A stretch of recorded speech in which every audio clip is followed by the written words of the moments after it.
orang itu melupakan semuanya soal stigma tato, bahwa orang bertato itu nggak bisa ngapain gitu. Tapi ketika kamu bisa nambah value dalam dirimu, orang pasti memandangmu gitu.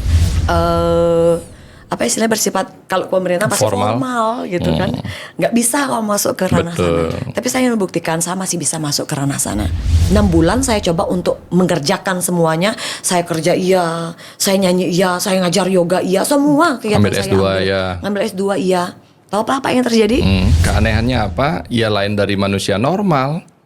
Kalau saya kuliah, yang penting lulus dulu.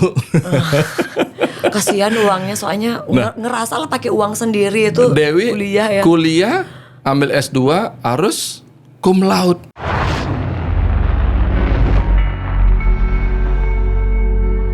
Pasti ada solusi.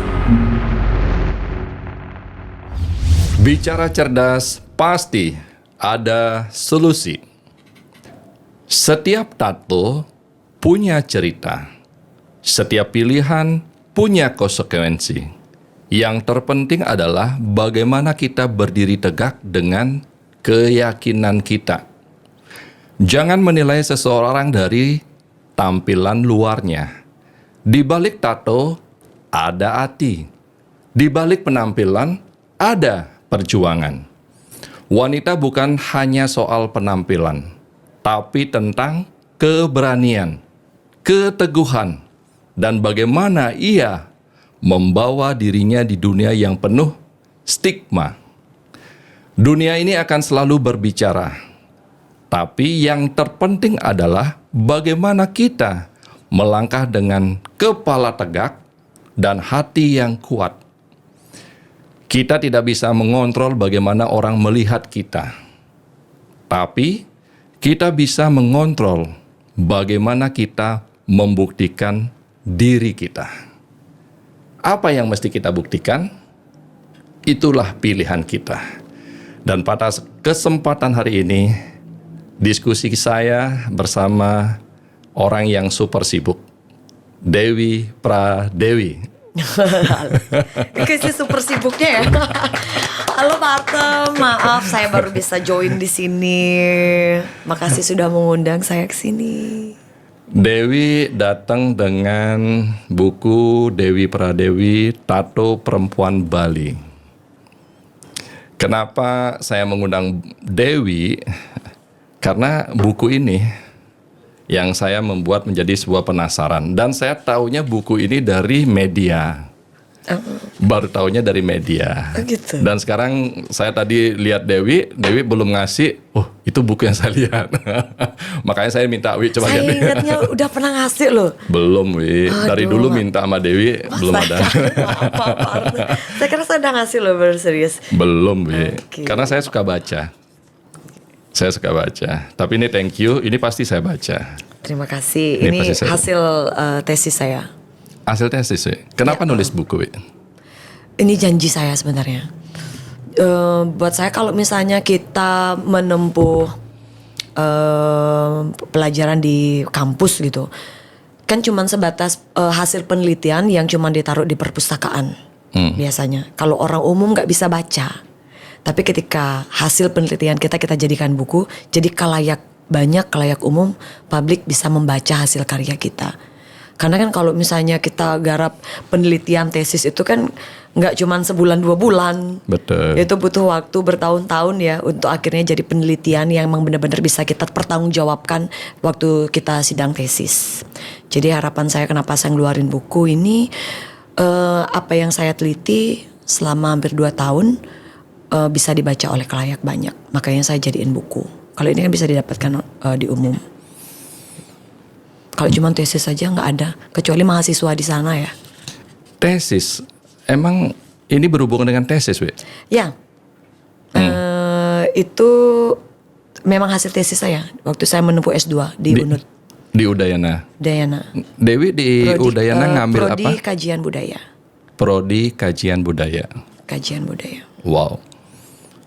Tapi ya pasti berhubungan dengan tato, Wi. Ya, penelitian saya memang soal stigma tato. Stigma tato. Lengkapnya adalah konstruksi stigma pada perempuan Bali bertato di kota Denpasar. Maksud stigma itu apa ya?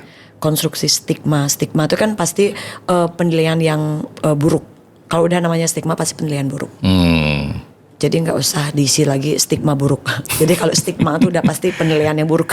Nah, di sini yang mau saya tanya, apa yang membuat Dewi memilih tato penuh di tubuh? Hubungannya sama buku itu juga. Betul.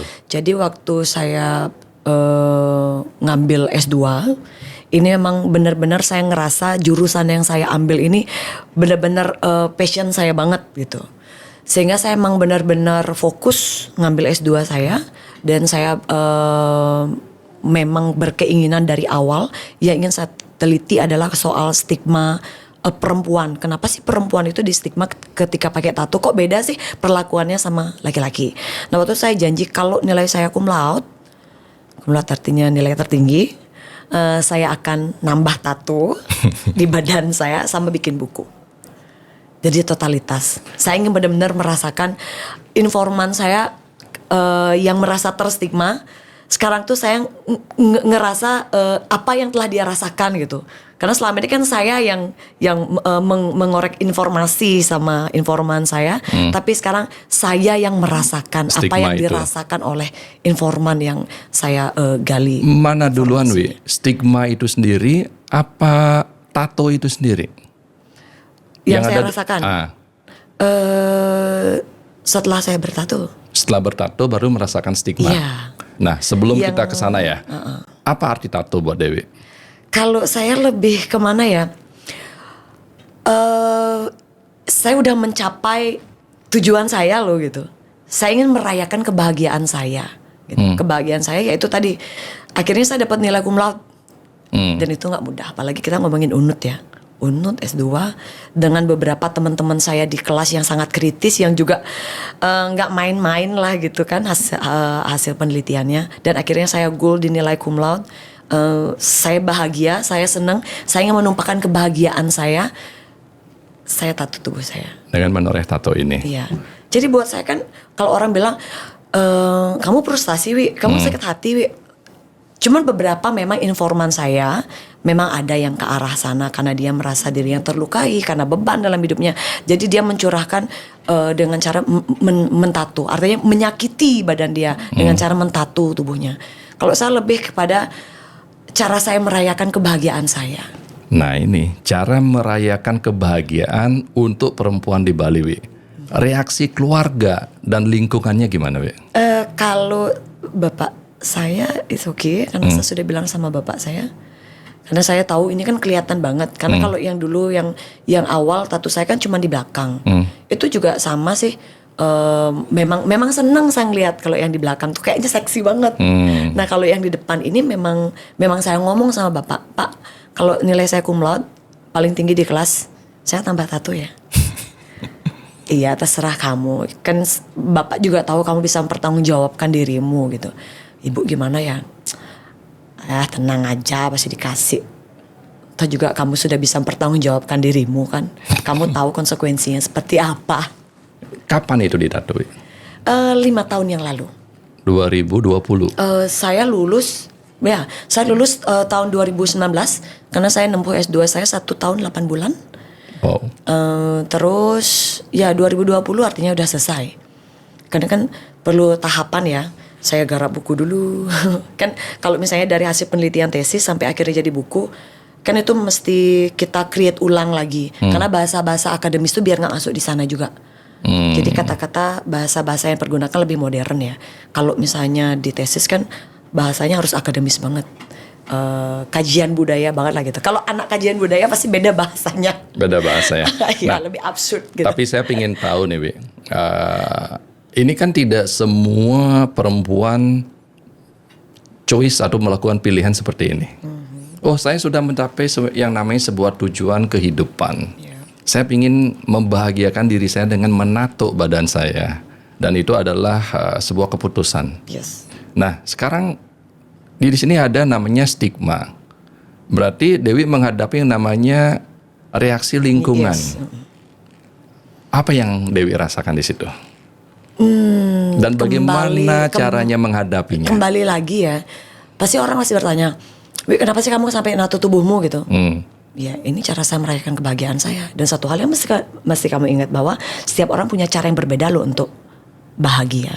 Cuman ini yang saya ngerasa benar-benar bahagia banget. Saya juga nggak kepikiran sebenarnya dari tahun berapa saya lulus S1 dan akhirnya saya menempuh S2 ini. Karena memang benar-benar saya senang, itu satu. Pasti yang saya jelaskan seperti itu. Cuman ya konsekuensinya pasti ada dong. Seperti hasil penelitian saya, kalau udah perempuan yang pakai tato pasti lebih ke negatif penilaiannya. Betul. Gitu. Cuman ini tentunya punya challenge tersendiri buat saya gitu. Challenge-nya adalah saya ingin merubah mindset orang soal stigma tato, bahwa perempuan yang bertato itu masih bisa kok menggali potensi dirinya. Dengan cara apa? Nambah value dong. Kalau kamu nggak bisa nambah value dalam dirimu, kamu nggak mungkin bisa merubah mindset orang. Jadi memang agak keras dan tantangan lebih berat buat saya ketika saya memang pakai tato. Tapi saya ingin membuktikan ke khalayak banyak dari bahwa orang yang bertato ini masih punya jalan waktu untuk meningkatkan prestasinya. Dengan meningkatkan prestasinya otomatis nilai dia dalam diri pasti akan bertambah gitu. Dan itu memang challenge buat saya. Dengan cara saya berkarya, nggak melakukan hal-hal yang negatif ya. Selalu saya mengisi hari-hari saya dengan hal-hal positif. Saya masih kerja, saya masih pekerjaan saya masih berhubungan dengan pemerintahan.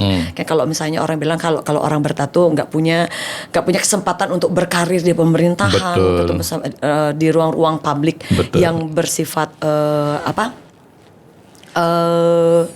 istilahnya bersifat, kalau pemerintah pasti formal gitu kan, nggak bisa kalau masuk ke ranah sana. Tapi saya ingin membuktikan saya masih bisa masuk ke ranah sana.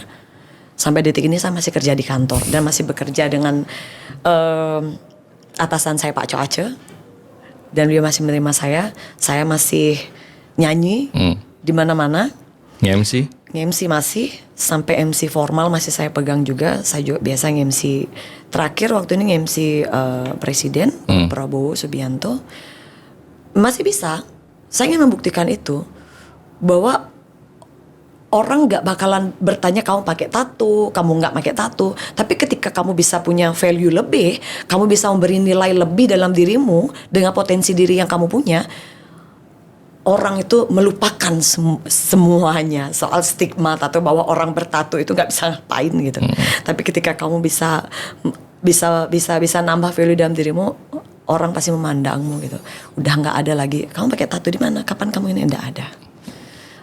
Maksud Dewi mau menyampaikan bahwa stigma negatif perempuan bertato atau reaksi lingkungan terhadap yang Dewi lakukan ini bertato bisa kita hilangkan dan bisa kita pakai challenge untuk memberikan value terus atau nilai-nilai tambah yang ada dalam diri kita untuk kita gali terus dan kita input terus dan kita buktikan bahwa kita mau membuktikan bahwa ini bukan hal yang negatif. Itu yang Dewi mau sampaikan.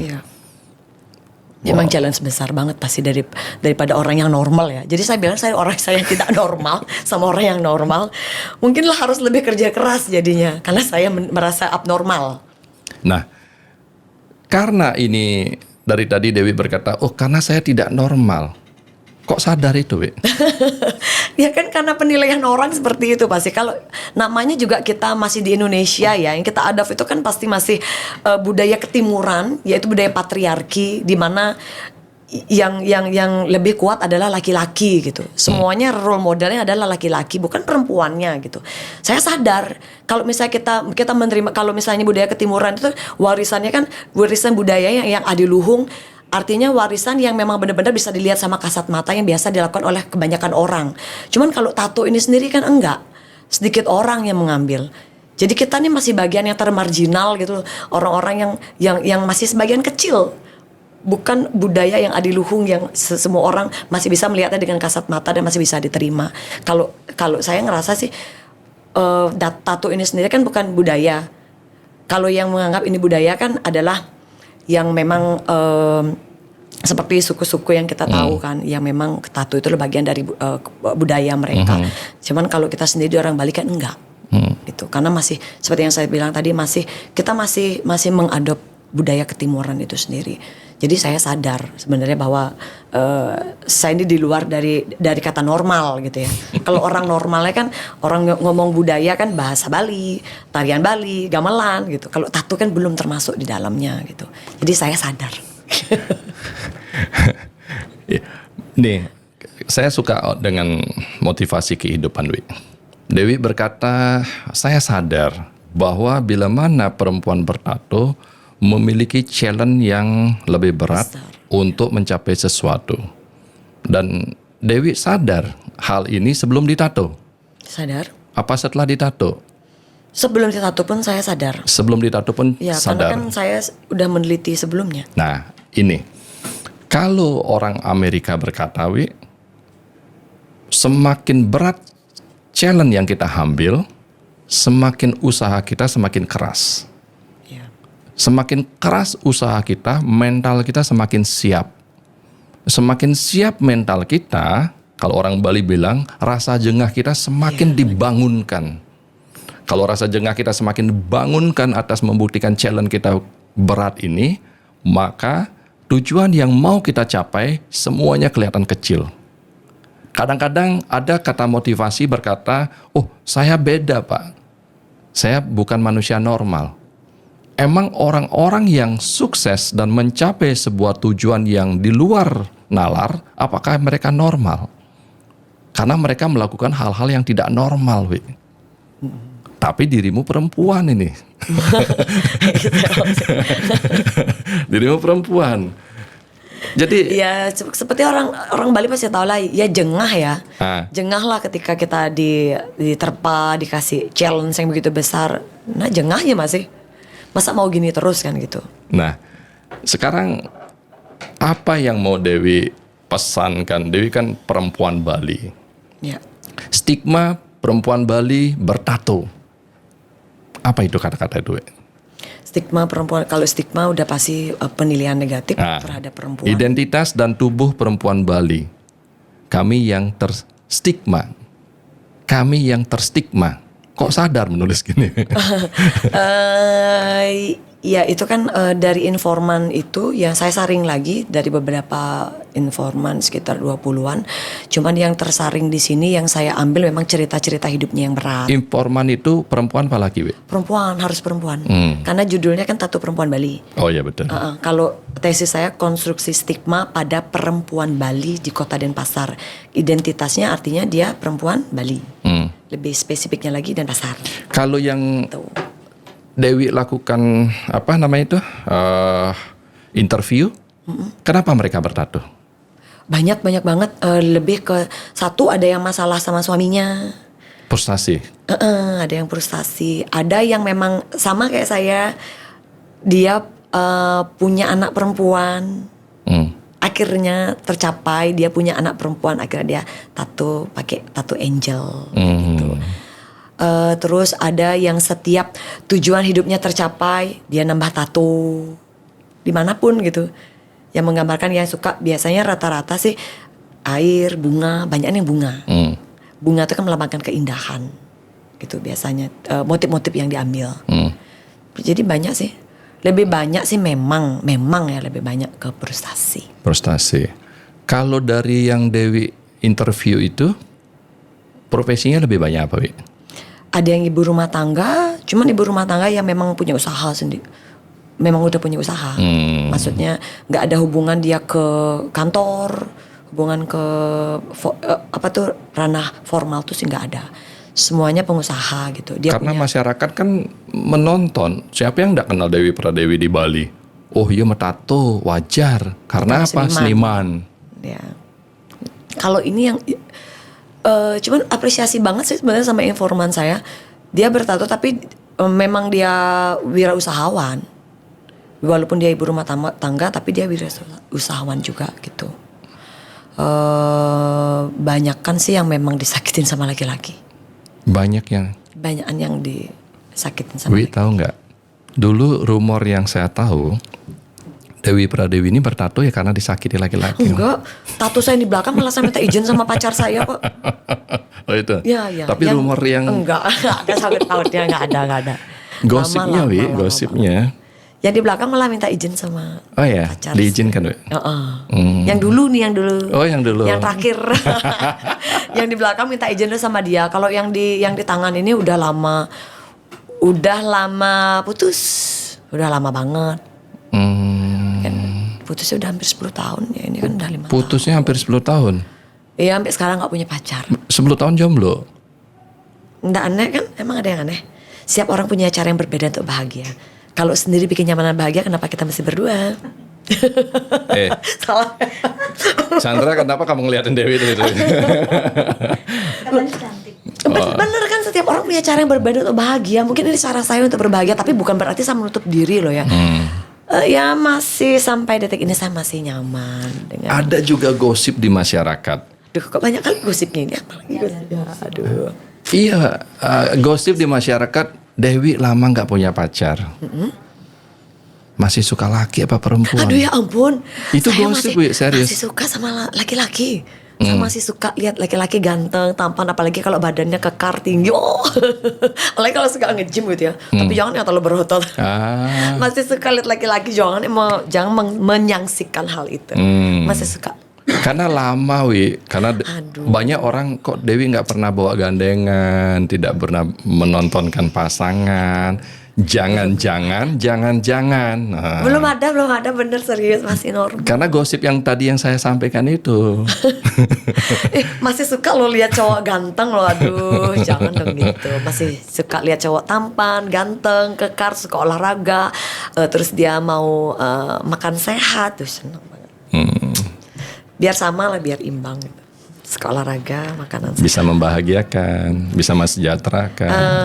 Yang penting bisa jadi teman hidup. Oh, ternyata tidak susah jadi pasangannya Dewi. Ya, yang penting bisa jadi teman hidup. Teman hidup. Ya harus bekerja juga lah. Masa saya kerja sendiri?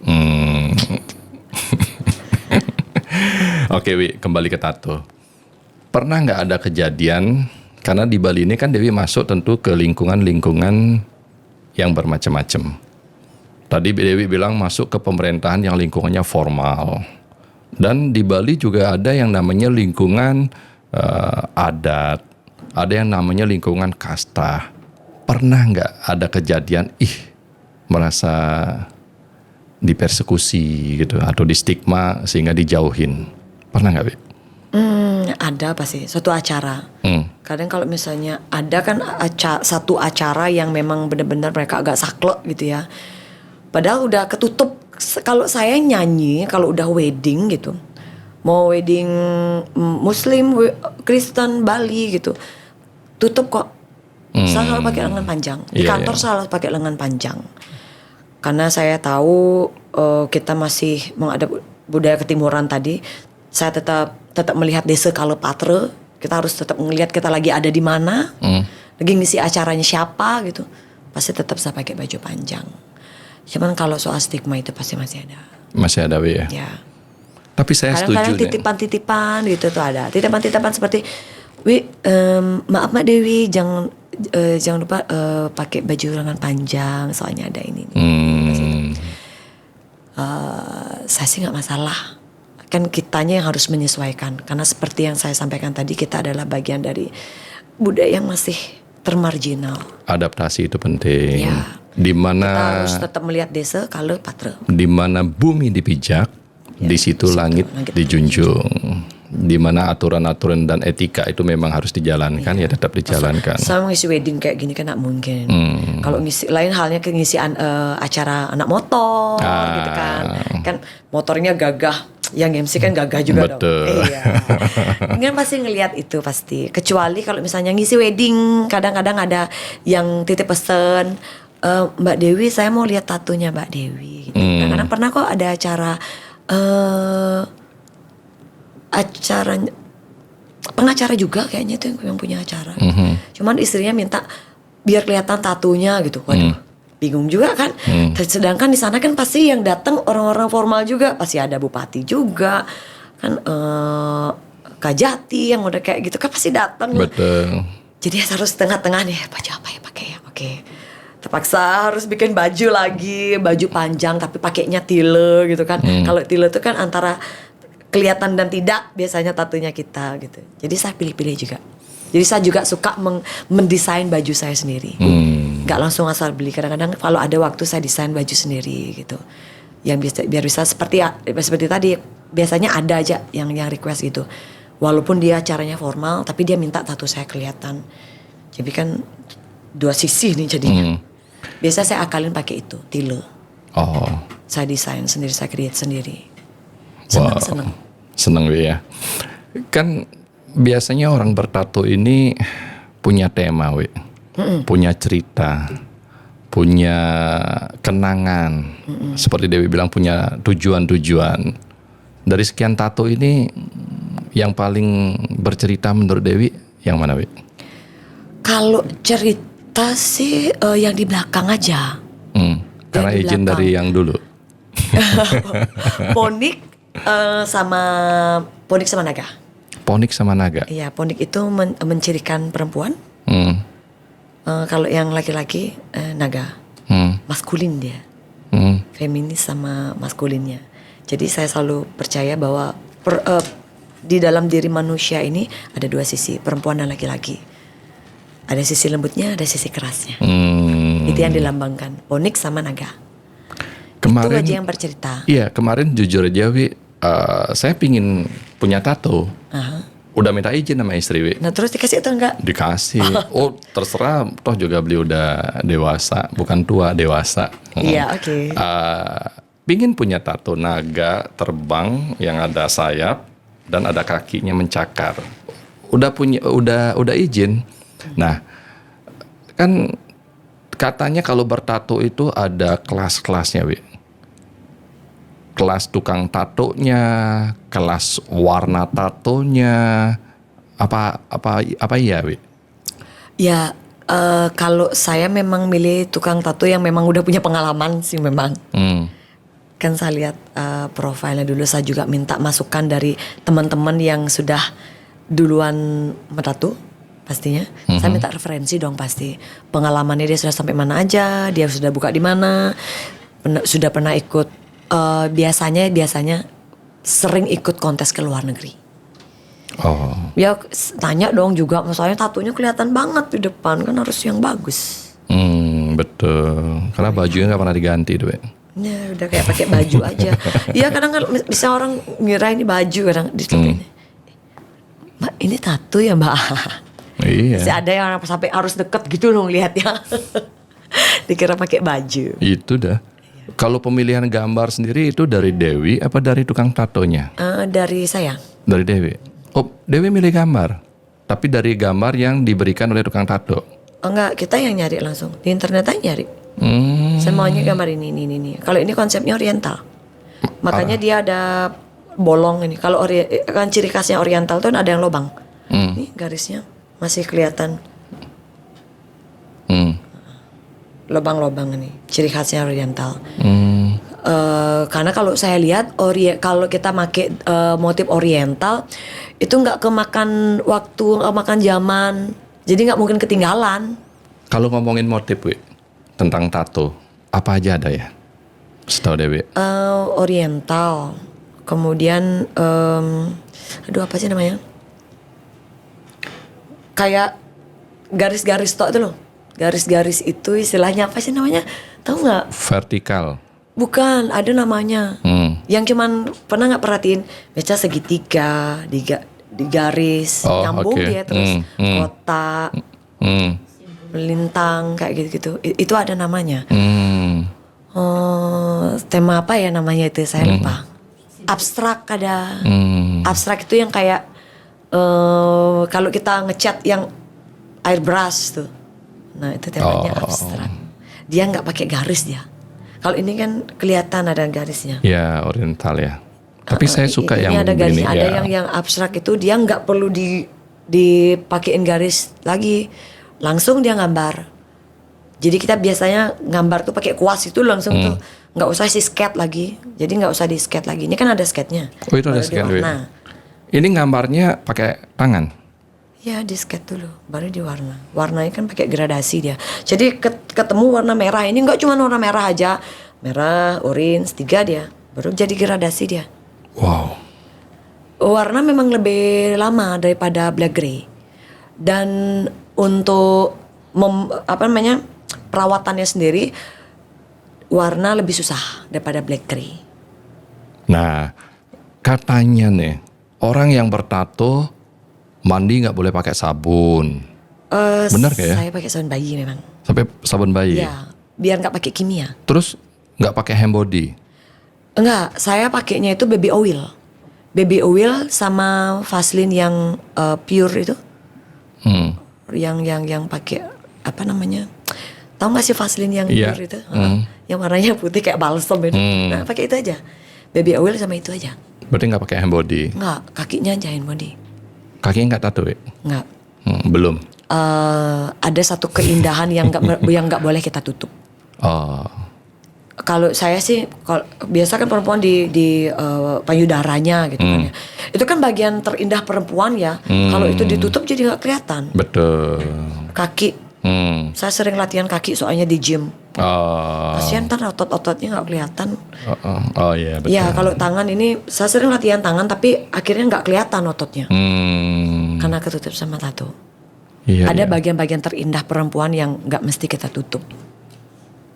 Kalau katanya memang bisa ngontrol, Wi. Katanya orang bilang kalau tatkala badan kita ditato itu ketagihan katanya. Banyak orang sih teman-teman saya bilang gitu. Kalau saya sih nggak, udah cukup sampai sini.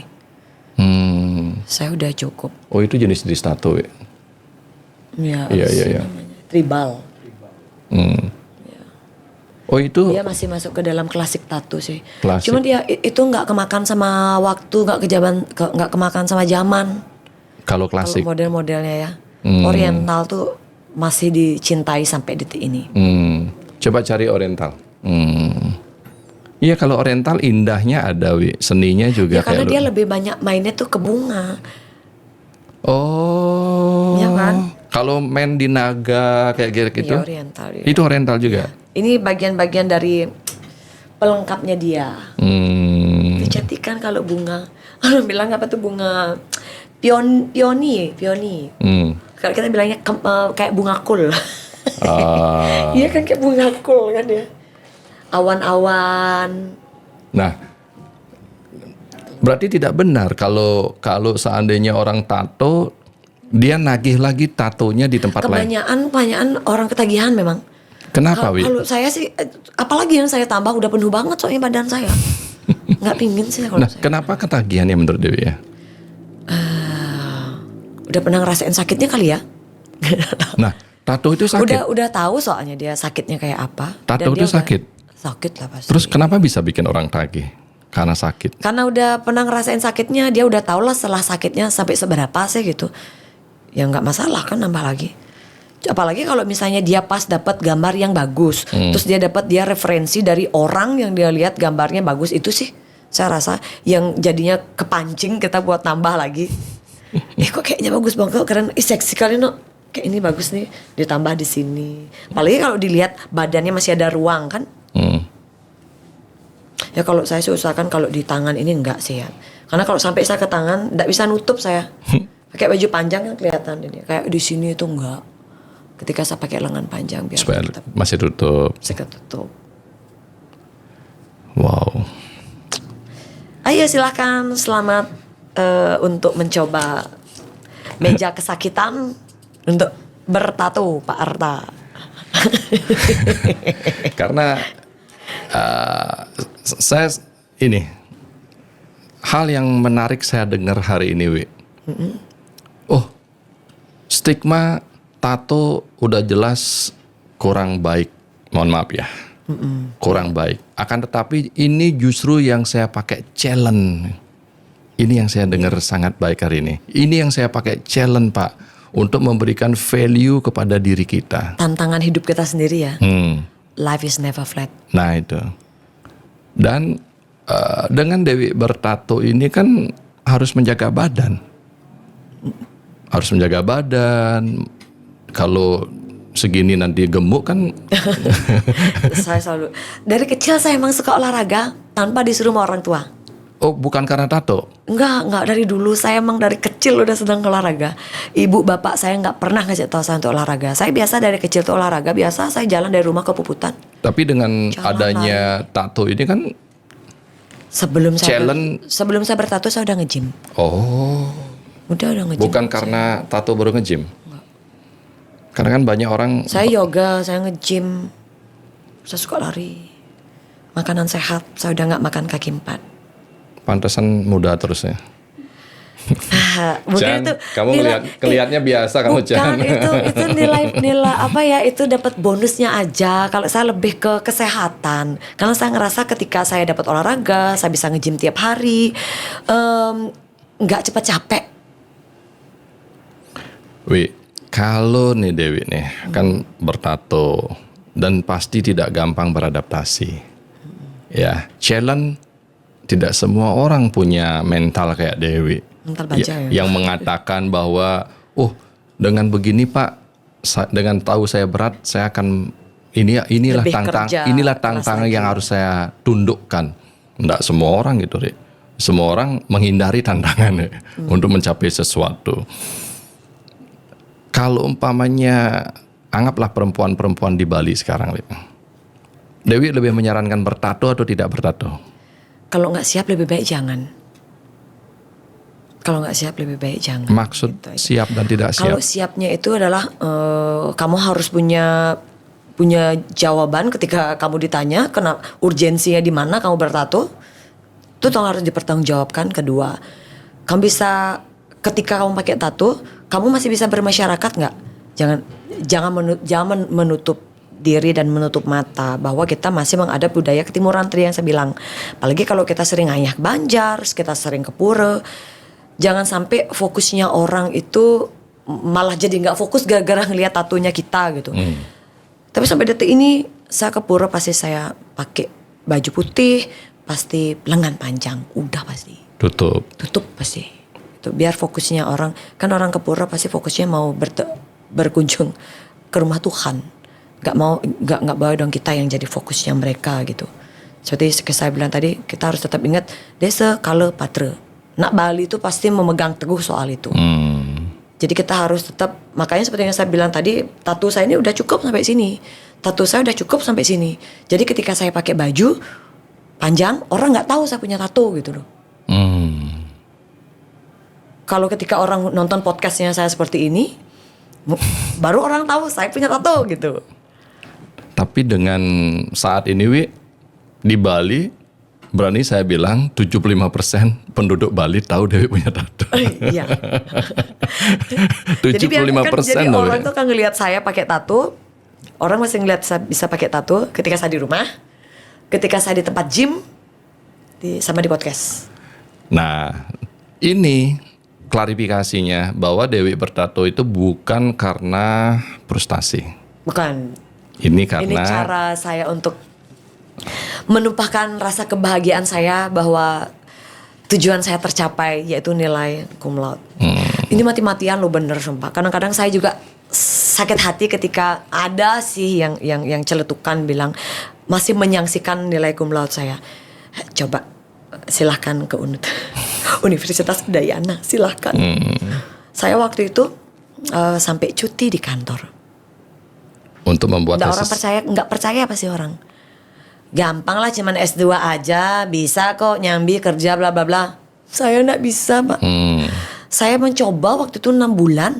6 bulan saya coba untuk mengerjakan semuanya. Saya kerja iya, saya nyanyi iya, saya ngajar yoga iya, semua kegiatan ambil saya S2 ya. Ngambil S2 iya. Tahu apa yang terjadi? Saya pingsan di atas panggung. Pingsan saya di atas panggung. Dari sejak itu saya langsung minta cuti sama Pak Cok. Pak, saya nggak kuat Pak. Tapi kan saya nggak mungkin berhenti di tengah jalan. Ini passion saya banget Pak. Saya janji sama Bapak, saya cum laude Pak. Saya cuti 6 bulan Pak ya. Karena lagi 6 bulan aja nih saya di kelas. Kan di kelas kan 1 tahun. Target saya cum laude itu kan saya harus ngelihat absensi saya Pak. Absensi itu kan dihitung juga soalnya kalau di UNUD gitu. Absensi itu 75%. Saya enggak boleh, artinya saya enggak boleh bolong itu. nyawa saya satu dosen nggak boleh saya absen nggak boleh saya absen 3 kali. Saya ngitungnya itu. Saya hitung loh Pak. Karena target saya cum laude. Karena cum laude itu dilihat dari absensi kita juga soalnya. Oh emang targetnya cum laude? Iya target saya cum laude. Wow. Makanya 1 tahun 8 bulan saya targetin itu. Jadi saya bikin timeline. Harus ada timeline dong. Ini saya harus selesai. Jadi setiap ada tugas harus selesai hari ini. Besok ada tugas harus selesai juga malam ini. Jadi saya tidur itu setiap hari jam 4 pagi terus. Tidur saya 2 jam selama 6 bulan. Waktu saya nyanyi saya juga nggak tahu. Saya happy loh. Happy jingkrak. Nggak tahu saya pingsan Pak. Makanya waktu itu, aduh ini badannya nih nggak kuat. Walaupun mentalnya, walaupun pikirannya. sebenarnya saya masih kuat nih, saya masih happy, saya masih bisa menghibur orang nih. Ternyata badan saya nggak kuat. 6 bulan waktu itu saya ingat banget, pingsan saya di atas panggung. Sisa lagi 6 bulan terpaksa, Cuti. Pak Cok, maaf saya cuti. Dan saya bilang sama Cok, saya siap untuk cuti dan tidak digaji oleh kantor ini. Challenge lagi kan, bayar SPP-nya. Nah, ini perlu didengar buat adik-adik kita. Dewi ini kan penyanyi di Bali, Wi ya, laku keras. MC laku juga. Bekerja iya. S1 sudah. Buat apa ngambil S2? Belajar itu nggak ngeliat umur buat saya, karena nanti kalaupun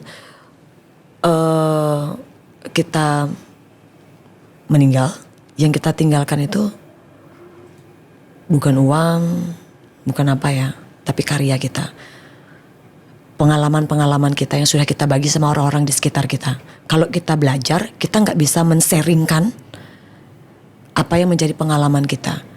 Kalau yang saya butuhkan itu adalah banyak pengalaman, banyak kejadian, banyak case, banyak teman-teman yang saya dapatkan ketika saya belajar. Lain rasanya ketika kita belajar di ranah informal dan formal, beda jauh.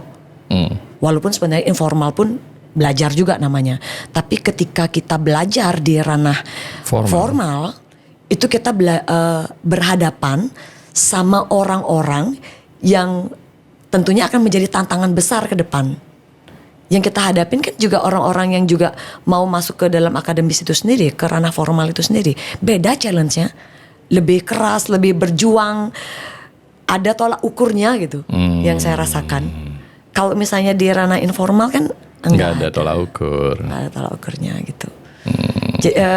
Kembali lagi saya senang challenge. Tolak ukur itu artinya nilai yang diberikan atas kemampuan kita ya. Iya.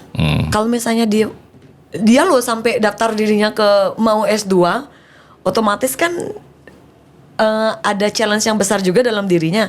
Sama-sama pasti ingin meraih nilai yang besar. Nah ini dah, kalau anggaplah saya bergerak di bidang hukum. Saat ini kuliah S2 hukum. Kapan jadwal apa? April ya. April mudah-mudahan nanti jadi kurator sekolah lagi ke Medan. Belajar terus, Wi. Tujuannya apa? Mengikuti regulasi hukum. Iya harus. Profesi. Ya update. Tapi, harus update terus. Ya belum punya pikiran kayak Dewi. Saya mati tidak bawa apa-apa Pak. Tapi meninggalkan karya dan sebuah pengalaman dan cerita yang positif kepada generasi. Ya, Saya masih tadinya, saya belajar ini karena mengikuti regulasi hukum. Ternyata untuk apa? Untuk menopang profesi.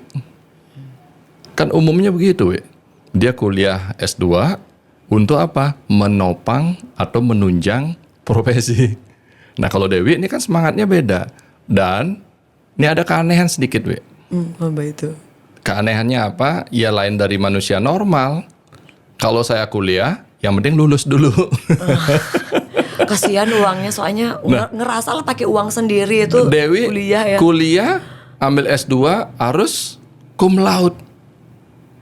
Ya gimana nggak pingsan, we, di panggung?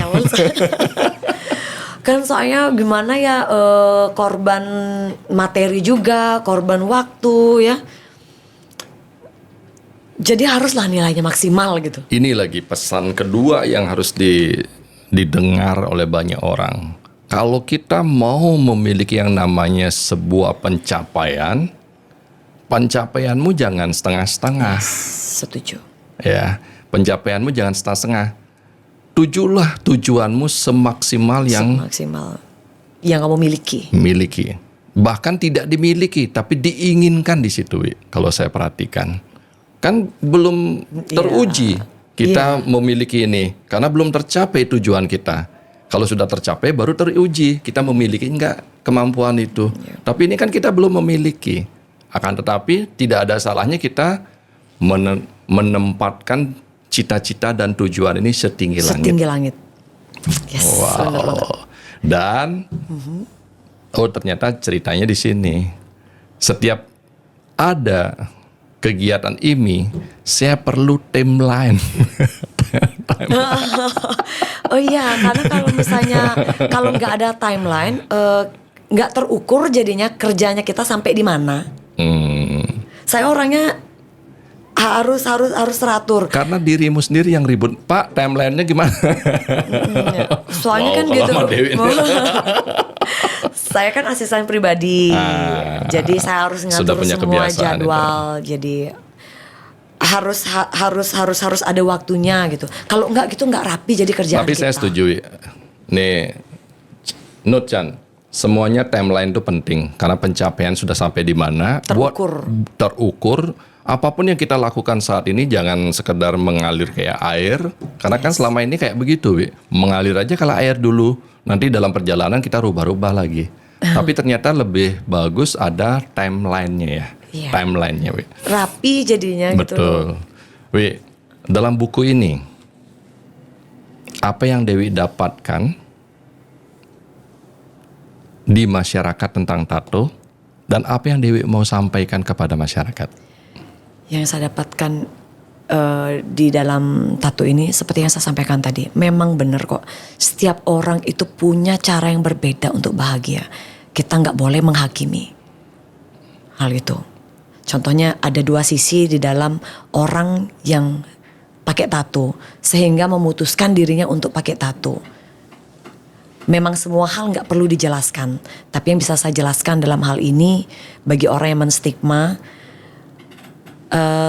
terimalah, karena setiap orang itu punya cara yang berbeda ya untuk dia berbahagia, untuk dia bisa melanjutkan kehidupannya. Kita nggak pernah tahu tekanan dalam hidupnya. Setiap orang pasti punya karmanya masing-masing. Saya banyak belajar hal itu dari informan saya. Oh, dia bisa fight kok dengan hidupnya. Toh dia nggak sampai gantung diri.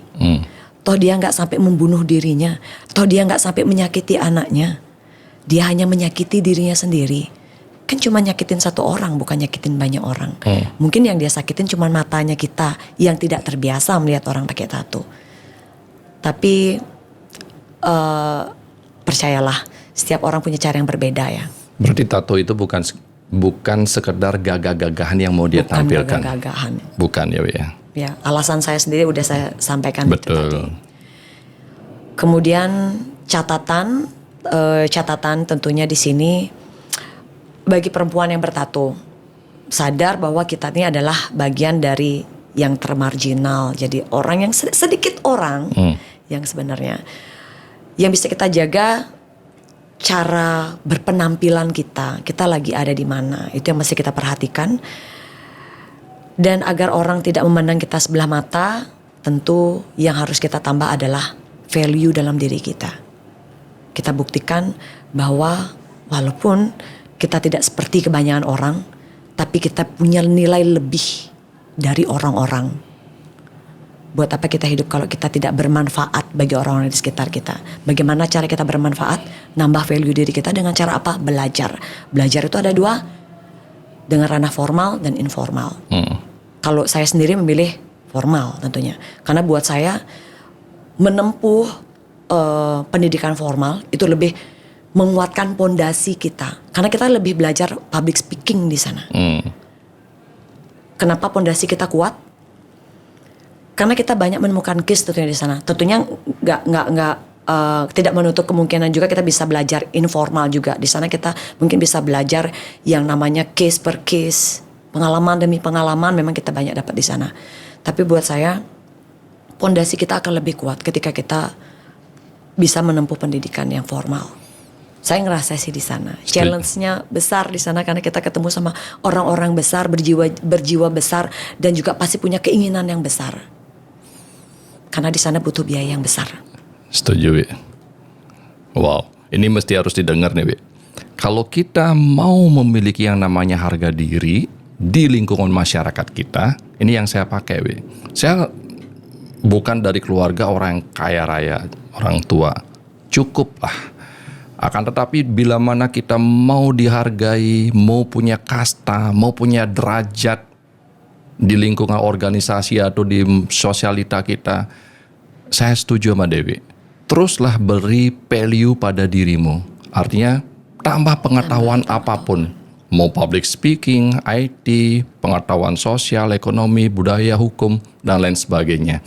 Itu value itu penting. Masalah rezeki dan uang itu tergantung juga dari value yang kita miliki, Wi. Ini mesti, kadang-kadang kita malas belajar, malas memberikan value, tetapi ingin mendapatkan lebih. Nah, ini yang membuat orang frustasi kadang-kadang dalam sebuah pergaulan. Dia ingin diakui lebih, mohon maaf, tapi nothing gitu. Kaya pelit, ilmu gak punya. Ya intinya untuk menjadi seorang pemenang itu kita harus berjuang. Menjadi seorang pemenang harus berjuang. Wow. Wi, kemarin apalagi ketika ada peluang. Nah itu, oke. Ini sedikit, Wi. Kemarin Dewi kan sempat nge-MC pasangan Pilgub Degajah dan Pak Agus ya. Betul, Wi. Ya. Berarti itu masuk ke ranah politik. Menurut Dewi, dunia politik itu seperti apa ya? Karena lumayan 3 bulan, 4 bulan di situ, Wi. Ya sekitar 2 bulan. 2 bulan ya. Tapi 2 bulan itu kan full dari pagi sampai malam, pagi sampai malam. Enggak, kalau misalnya pas waktu acara konser, acara besar baru di situ. Ya. Tapi setidaknya kan bersentuhan juga dengan dunia politik. Ya, ya. Bagi Dewi dunia mau politik nggak mau karena kan harus menguasai materi juga. Iya benar. Visi-misinya harus Dewi tahu. Cuman sekedar jadi MC yang cuman kor-kor, ayo menang. Betul. Di dalamnya kita harus ngasih edukasi. Kenapa sih kamu harus memilih? Ya namanya kita dalam hal ini kan anggaplah MC sekaligus marketing. Betul. PR-nya. Betul. Yang kita jual adalah produknya ini. Betul. Kamu harus tahu nih keunggulan produkmu apa dari yang lainnya. Setuju. Tapi tanpa mencela yang lainnya. Pasti begitu dong caranya kita. Dulu saya di Jakarta MC loh, Wi. Cocok lah. Biasa Tapi MC seminar, saya lebih kalau MC itu kan mesti menguasai public speaking, harus tetap update informasi. Ya begitu juga yang masih saya terapkan sampai saat ini. Karena kebanyakan yang saya lihat MC itu cuman sekedar lucu. Lucunya itu lebih fisik, mencederai fisik, persekusi. Ya, lucu yang biasanya yang disampaikan biasanya lebih mencela fisik. Saya nggak suka. Itu ada waktunya. Betul. Ketika ada yang memantik. Betul. Kalau saya lebih ke lucu, tapi ada edukasinya. Ada intelektualitasnya di situ. Dan tentunya ada keberkaitan sama topik. Jadi memang sedikit saya combine antara MC sama moderator. Jadi gitu, MC ngasih sambutan, tapi kita simpulkan. Itu biasanya kan moderator. Jadi saya tambah sedikit-sedikit seperti itu. Namanya juga kita sudah terlanjur nyemplung di entertain dan MC. harus tahu. Jadi ada pembeda sama MC yang lainnya gitu. Jadi jam terbang kita kelihatan gitu. Betul. Jadi nggak cuma ngelucu tapi nggak ada isinya. Nggak nyambung sama topiknya. Dan mesti harus dilihat juga siapa audien kita. Kalau audien kita orang-orang yang intelektual, middle up, tiba-tiba lucu-lucuan yang hanya untuk mempersekusi tubuh yang rendahan, mohon maaf ya. Ya pasti nggak nyambung. Mereka ketawanya pasti terpaksa, we. Jadi harus beda treatment. Siapa audiens gitu. Betul. Nah, kembali ke pertanyaan tadi, we. Tidak kenal maka tidak sayang. Dewi kan mengenal dunia politik sebentar. Bagi Dewi politik itu apa ya? Sedikit Khususnya di Bali. sedikit kejam sih kadang ya. Kadang yang saya lihat itu nggak. Kadang saya ngeliat juga nggak fair gitu ya. Kadang ya kejam sih. Antara seni, ada kejamnya, manis, asam dan asinnya itu ada di dalamnya gitu. Tidak ada kawan, tidak ada lawan. Nggak ada itu nggak. Yang ada adalah tujuan. Itu kejamnya, Wi. Bener kan? Itu yang saya rasakan. Iya. Itu yang saya rasakan. Itu bagian keilmuan saya juga, Wi. Tapi ini kan saya bertanya kepada, mohon maaf, orang awam. Iya. Dan ini rasanya Dewi yang ngomong, oh kejam loh Pak. Ya memang tidak ada kawan, tidak ada lawan. Yang ada adalah sebuah Berarti tujuan. benar kan tanggapan saya ya? Betul. Tapi saya ingin nitip pesan satu hal gitu. Dalam hal ini kan saya MC. MC ini kan adalah profesi saya. Yang namanya MC sebagai profesi harus mengenalkan produknya. Betul. Karena ketika dia dipercaya untuk menjadi PR Dan itu marketingnya. harus. Dan itu harus. Dan harus dikuasai itu. Dan harus saya kuasai. Dan Dan- saya nggak mungkin membela yang di sebelah. Jangan dikuasai saja, dijiwai. Iya, kalau nggak gitu kan orang nggak bakalan beli. Betul. Coba nih sekarang saya jadi PR sama marketingnya Pak Arte. Kalau saya nggak bisa jualan produk saya nggak bisa membedakan antara kualitasnya terbaik memang berbeda dari yang lainnya. Harus saya jabarkan dong. Betul. Kok bisa kamu ngomong kayak gitu? Harus saya jelasin. Otomatis kan saya harus belajar. Apakah itu artinya keberpihakan? Ya nggak boleh bilang gitu dong. Profesi saya MC di sini. Betul. Saya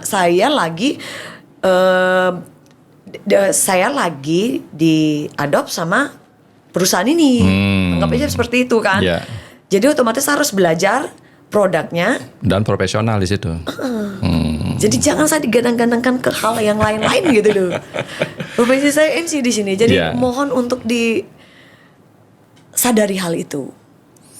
Nah, kalau nih Dewi pasti sudah mengenal beberapa orang di situ, di dunia itu.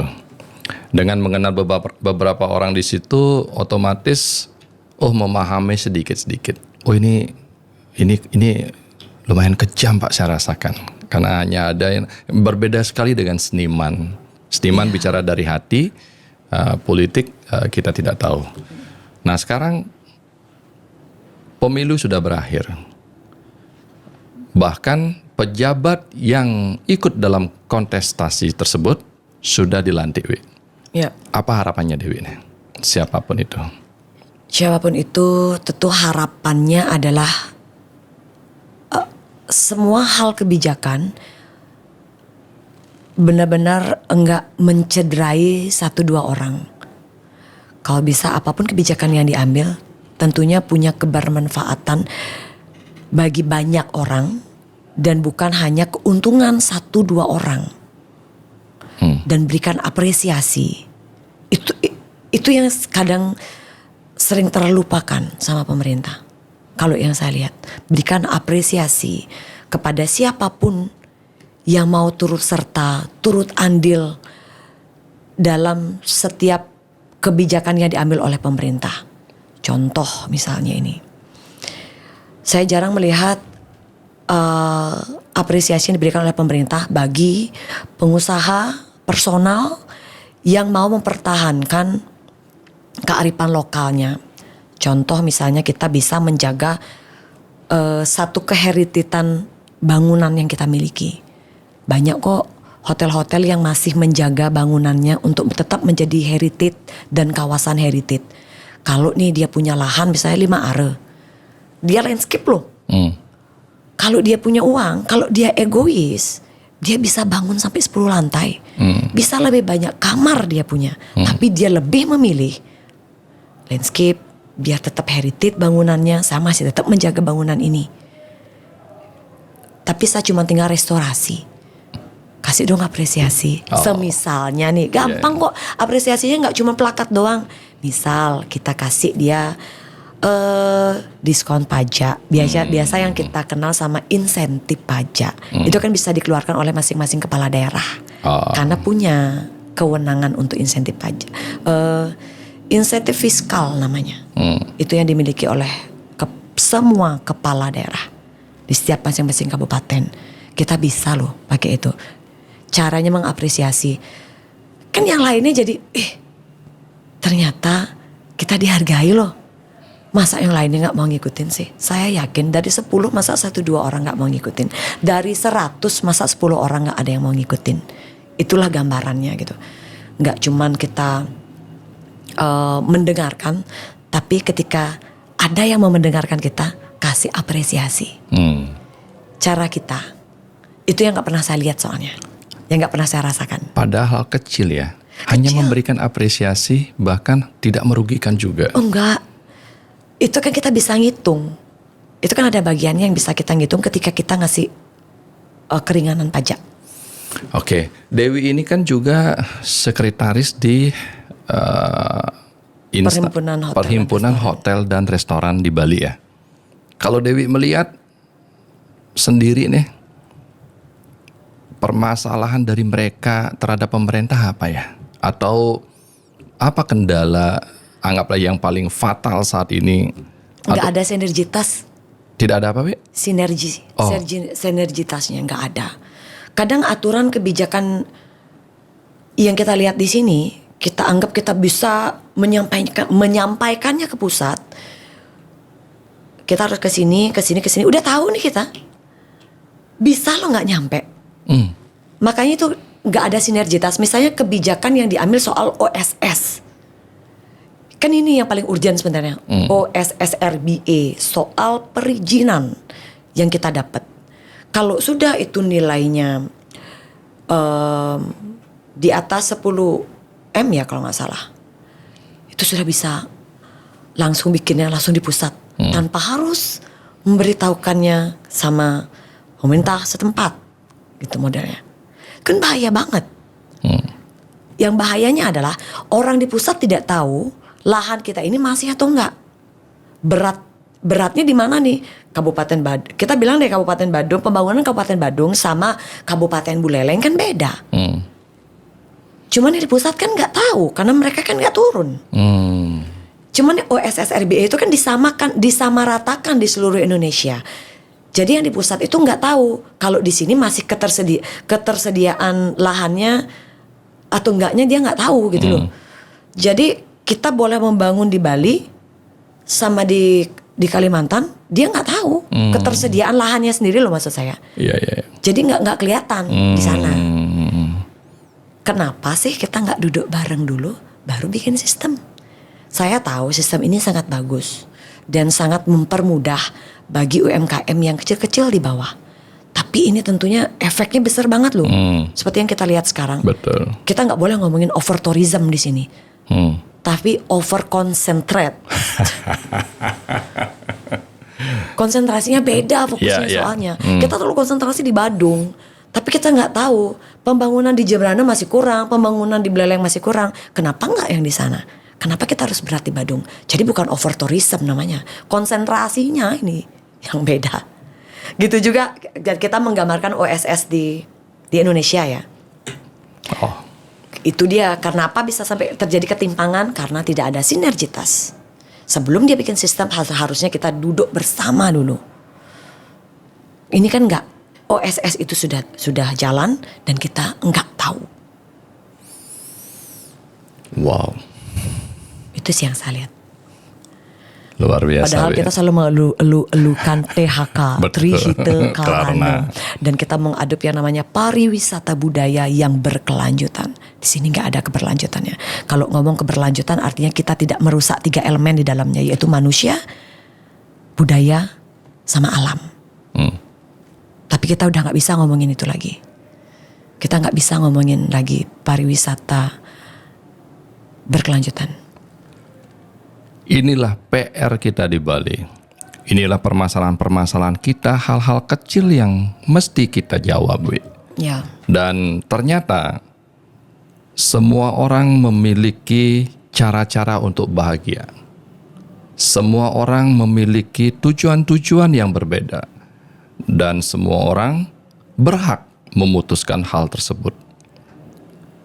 Seperti Dewi Pradewi memilih untuk melukis atau menato tubuhnya, Meskipun bertato, stigma yang dia berikan adalah dan dibuktikan bahwa tidak selalu perempuan bertato atau orang yang bertato itu bukan sekedar orang-orang yang hanya gagah-gagahan untuk menakut-nakuti orang atau untuk membuat yang namanya dirinya dia terangkat value-nya. Akan tetapi justru kebalik, gara-gara bertato, dia mesti harus belajar terus untuk menambah value yang dia miliki. Dan setelah value yang dia miliki kita uji tadi, tatkala kita ajak beliau berbicara tentang politik, dia menyampaikan hal politik. Tatkala kita bertanya tentang budaya dan pariwisata, beliau menyampaikan hal budaya dan pariwisata. Dan sangat teredukasi dan sangat terintelektualitas. Dan pada kesempatan hari ini, Wi, saya berpesan, sekarang tahun 2025.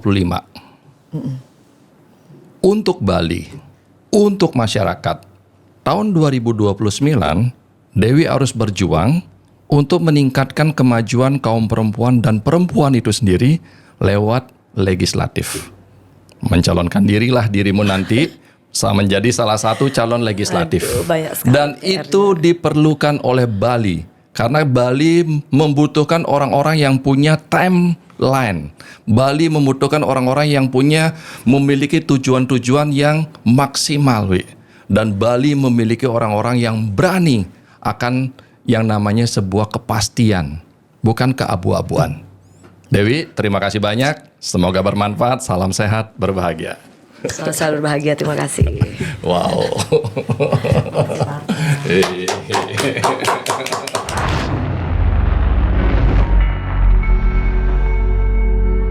Pasti ada solusi.